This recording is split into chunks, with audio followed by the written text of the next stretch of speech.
1981 को जनरल जिया ने अपने सैनिक सचिव से कहा कि वो राजशाही न जाकर 29 मई को चटगांव की यात्रा पर जाएंगे।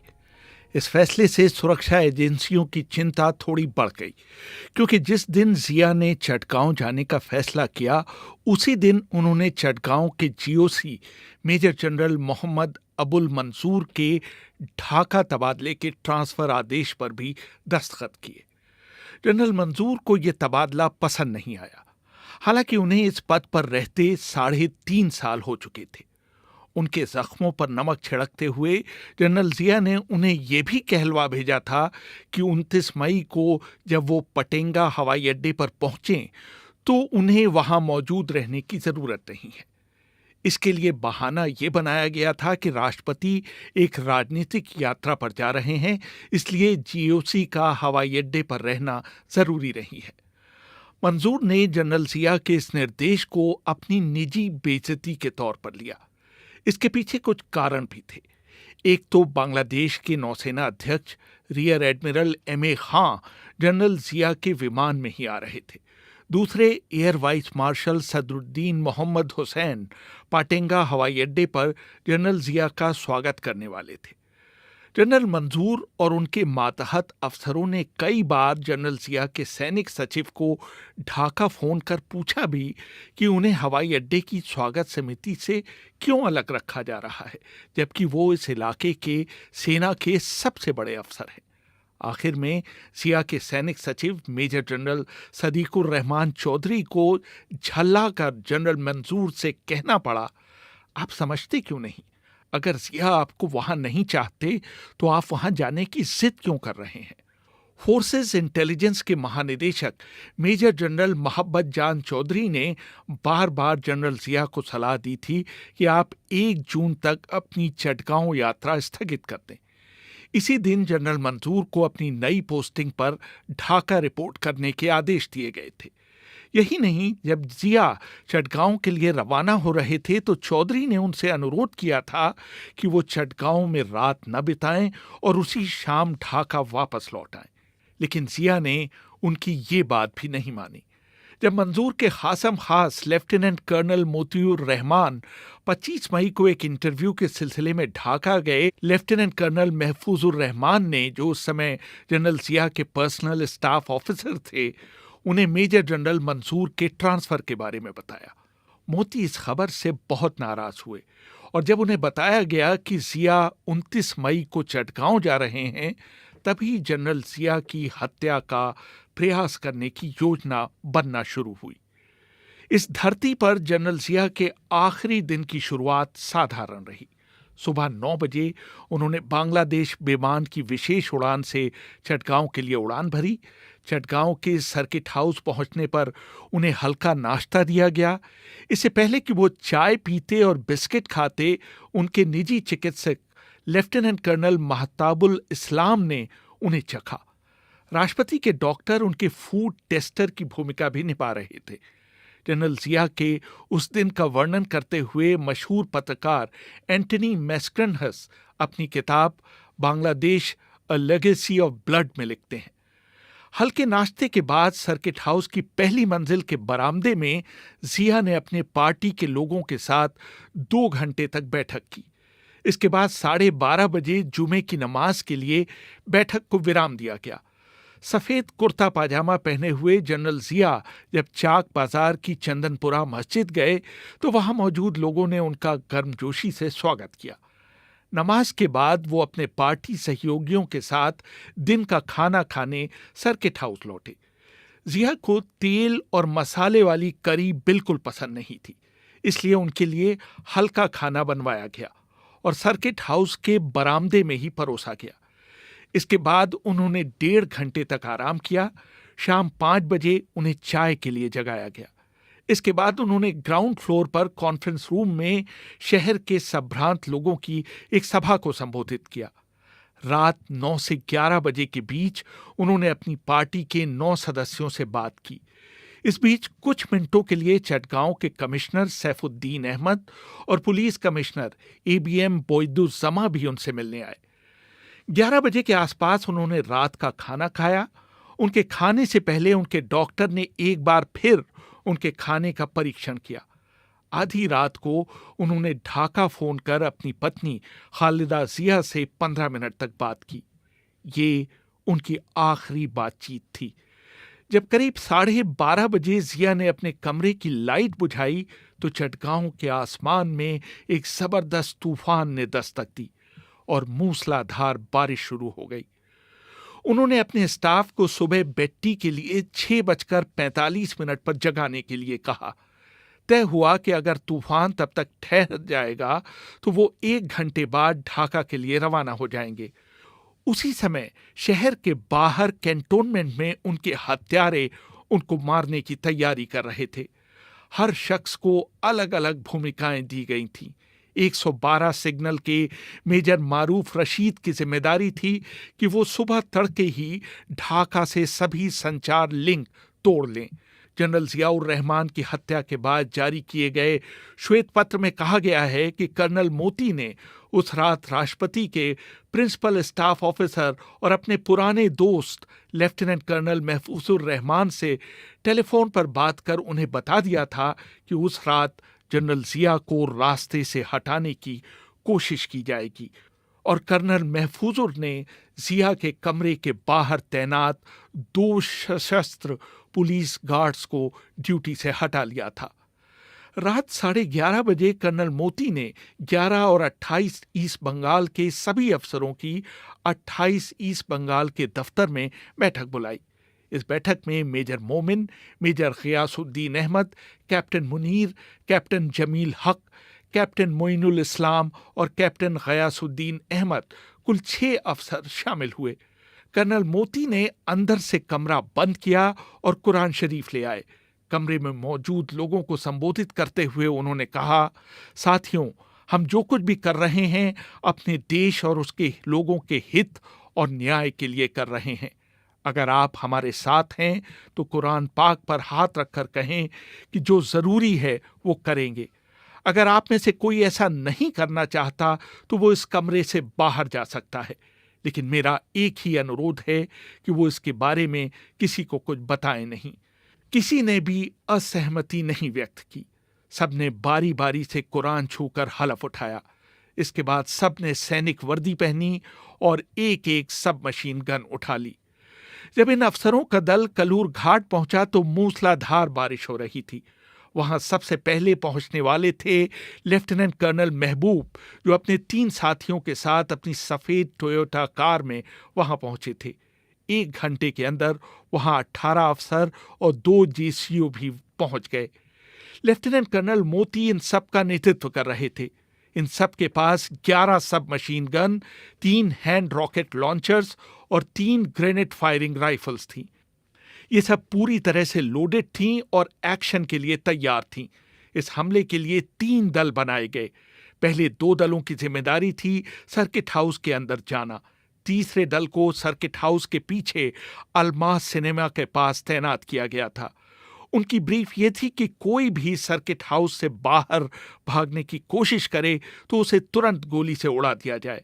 जिया पर हमला करने के लिए मोती ने 6 लोगों को चुना। महबूब, लेफ्टिनेंट कर्नल फजले हुसैन, खालिद और कैप्टन जमील हक, कैप्टन मोहम्मद अब्दुल सत्तार और लेफ्टिनेंट रफीकुल हसन खां। कमरा नंबर 9 पर, जहां जनरल जियाउर रहमान के रहने का अनुमान था, हमला करने की जिम्मेदारी फजले हुसैन और कैप्टन सत्तार को दी गई। दूसरे दल में मोती के साथ मेजर काजी मोमिनुल हक, मुजफ्फर हुसैन, कैप्टन इलियास और सलाउद्दीन अहमद और लेफ्टिनेंट मुस्लिहुद्दीन थे। ये बैकअप टीम थी और इनका रोल बाहर से किसी हस्तक्षेप को रोकना था। ये तीनों दल सुबह 3:30 बजे कलूर घाट से धीमी गति से ड्राइव करते हुए मूसलाधार बारिश के बीच सर्किट हाउस की तरफ रवाना हुए। बाद में प्रकाशित व्हाइट पेपर के अनुसार सबसे आगे चल रही जीप में सवार लेफ्टिनेंट रफीकुल हसन खान ने लेफ्टिनेंट कर्नल फजले से पूछा, क्या आप राष्ट्रपति को मारने जा रहे हैं? लेफ्टिनेंट कर्नल फजले बोले, नहीं, हम उन्हें सिर्फ पकड़ेंगे। दोनों हमलावर टीमें बिना किसी विरोध के सर्किट हाउस में दाखिल हुईं। उस भवन के मुख्य गेट को जानबूझकर खुला रख छोड़ा गया था। वहां पर तैनात 4 संतरियों ने हमलावरों को बिना किसी बाधा के अंदर जाने दिया। जब वो सर्किट हाउस के सामने पहुंचे, लेफ्टिनेंट कर्नल फजले हुसैन ने एक के बाद एक 2 हैंड रॉकेट लॉन्चर फायर किए। इससे जिया के कमरे के नीचे वाले कमरे की दीवार में बड़ा छेद हो गया। इस फायरिंग का उद्देश्य सर्किट हाउस में रह रहे लोगों को डराना और अपने लोगों को सिग्नल देना था कि ऑपरेशन शुरू हो चुका है। इसके बाद ग्रेनेड, रॉकेट्स और मशीन गन से फायरिंग शुरू कर दी गई। सबसे पहले मरने वाले थे पोर्टिको पर संतरी की ड्यूटी कर रहे पुलिस कांस्टेबल दुलाल मियां। उनके सिर पर गोली लगी। इसके बाद वहां गार्ड ड्यूटी पर तैनात सशस्त्र पुलिस जवानों ने कोई विरोध नहीं किया। कुछ लोग तो भाग गए और जिसे जगह मिली वो वहीं छिप गया। इस हत्याकांड की जांच कर रहे आयोग ने पाया कि दुलाल मियां के अलावा सिर्फ 3 पुलिसकर्मी गोलियों से घायल हुए थे। यहां तक कि सर्किट हाउस में तैनात प्रेसिडेंट गार्ड रेजिमेंट के सैनिक भी कुछ नहीं कर पाए। 2 लोग जिन्हें राष्ट्रपति के शयन कक्ष के सामने खड़े होना चाहिए था, नीचे पाए गए। सिविल जांच कमीशन की जांच में पाया गया कि एक दूसरे दल को सुबह 4 बजे इन लोगों की जगह लेनी थी, लेकिन ये लोग उनके आने से पहले ही नीचे चले गए थे। जब फायरिंग शुरू हुई तो जिया के रक्षण में तैनात कुछ सैनिकों ने उनके कमरे की तरफ जाने की कोशिश की, लेकिन वो बहुत आगे नहीं जा सके।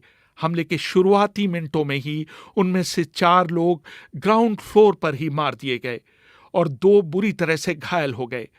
पहली मंजिल पर जनरल जिया के बेडरूम की सुरक्षा के लिए एक भी सुरक्षाकर्मी मौजूद नहीं था। इस पूरे ऑपरेशन में हमलावरों में से कोई भी सर्किट हाउस के सुरक्षा गार्ड की गोली से न तो मारा गया और न ही घायल हुआ। जो 2 लोग घायल हुए वो अपने ही साथियों की गोली के शिकार हुए। बैकअप टीम द्वारा फायर की गई गोलियों से लेफ्टिनेंट कर्नल फजले हुसैन बुरी तरह से घायल हो गए। इसी तरह कैप्टन जमील हक को भी अपने साथियों की ही गोली लगी। घायल होने के बावजूद जमील पहली मंजिल के बरामदे तक पहुंचने में सफल हो गए, जहां उन्होंने राष्ट्रपति के निजी अंगरक्षक नायक रफीकुद्दीन को गोली मारकर घायल किया। राष्ट्रपति के मुख्य सुरक्षा अधिकारी लेफ्टिनेंट कर्नल मोइनुल एहसन और प्रेसिडेंट गार्ड रेजिमेंट के कैप्टन अशरफुल खां पहली मंजिल के पीछे वाले कमरे में सो रहे थे और विस्फोट की आवाज सुनकर जागे। वो अपनी गन लेकर राष्ट्रपति की रक्षा के लिए दौड़े, लेकिन इससे पहले कि वो अपनी गनों का इस्तेमाल कर पाते, उन्हें हमलावरों ने कॉरिडोर में ही धराशायी कर दिया। एंटनी मैस्क्रनहस अपनी किताब Bangladesh a legacy of blood में लिखते हैं, जब तक कर्नल मोती सहित बैकअप टीम भी राष्ट्रपति जिया की तलाश में पहली मंजिल पर पहुंच चुकी थी। उनके पास खबर थी कि राष्ट्रपति कमरा नंबर 9 में ठहरे हुए हैं। जब कैप्टन अब्दुल सत्तार ने उस कमरे के दरवाजे पर ठोकर मारी तो वहां उन्होंने बीएनपी की नेता डॉक्टर अमीना रहमान को पाया। इसके बाद हमलावर हर दरवाजे को खोलकर देखने लगे। कैप्टन सलाउद्दीन को जोर जोर से पूछते सुना गया, राष्ट्रपति कहाँ हैं? राष्ट्रपति कहाँ हैं? उन्हें जल्दी ही पता चल गया कि जिया कमरा नंबर 4 में सो रहे हैं। ये कमरा सीढ़ियों के बिल्कुल पास था और इसके 2 दरवाजे थे। एक सीढ़ियों के सामने खुलता था और दूसरा बरामदे में खुलता था। ये दरवाजा बाहर से बंद था।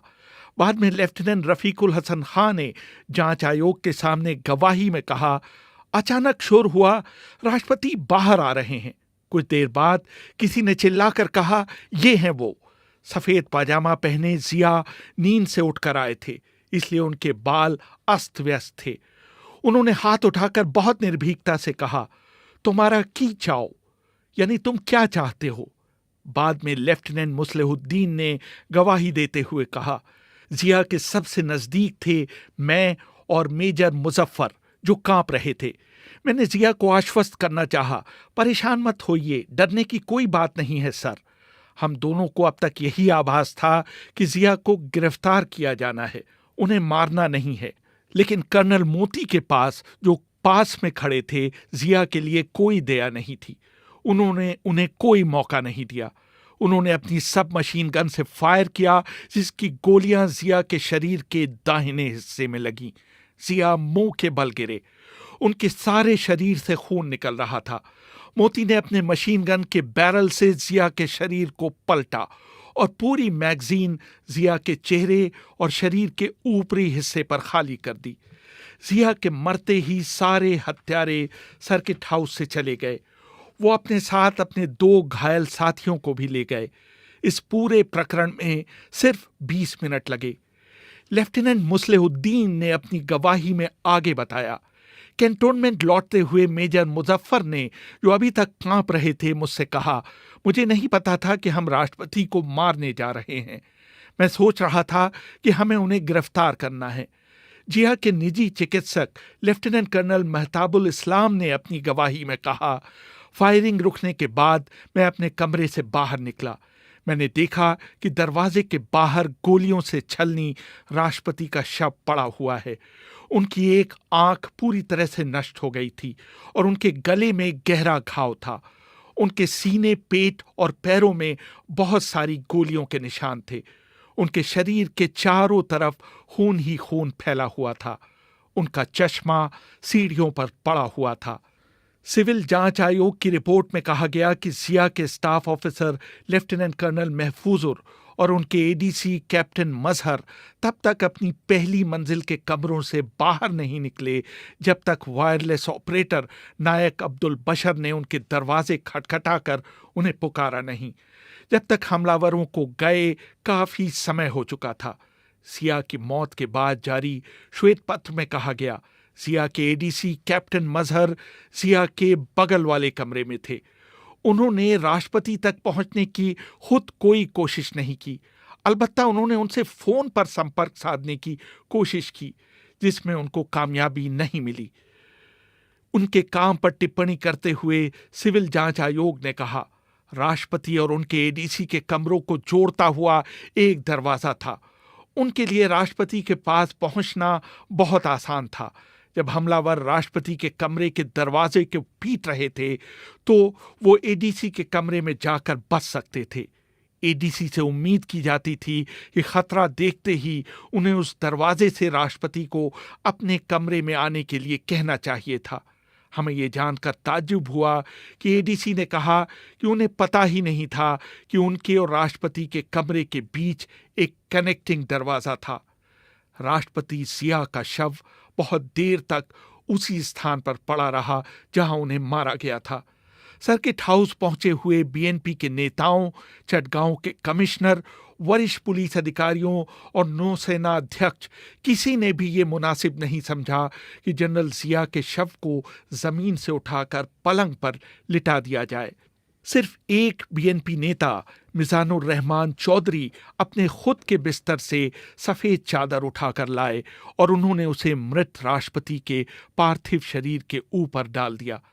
नौसेना अध्यक्ष एडमिरल महमूद आलम खां, जो जिया के विमान से ही ढाका से चटगांव आए थे, 5:30 बजे सर्किट हाउस पहुंचे। उन्होंने पोर्च में ही कुछ अधिकारियों से बात की। कुछ लोगों के जोर दिए जाने के बावजूद वो जिया के शव को देखने पहली मंजिल पर नहीं गए। 7:30 बजे तक सभी बीएनपी नेता और वरिष्ठ अधिकारी सर्किट हाउस से जा चुके थे। जिया की शव की निगरानी के लिए सिर्फ 2 जूनियर अधिकारियों को वहां छोड़ा गया था और उनका पार्थिव शरीर अब भी जमीन पर ही पड़ा हुआ था। चटगांव के कमिश्नर सैफुद्दीन अहमद ने एंटनी मैस्करनहस को बाद में दिए गए इंटरव्यू में बताया, उसके बाद मैं लेफ्टिनेंट कर्नल महफूजुर और मेहताब और एडीसी कैप्टन मशहूरुल हक को अपने घर नाश्ता कराने ले गया और मेरी पत्नी ने उन सब के लिए नाश्ता तैयार किया।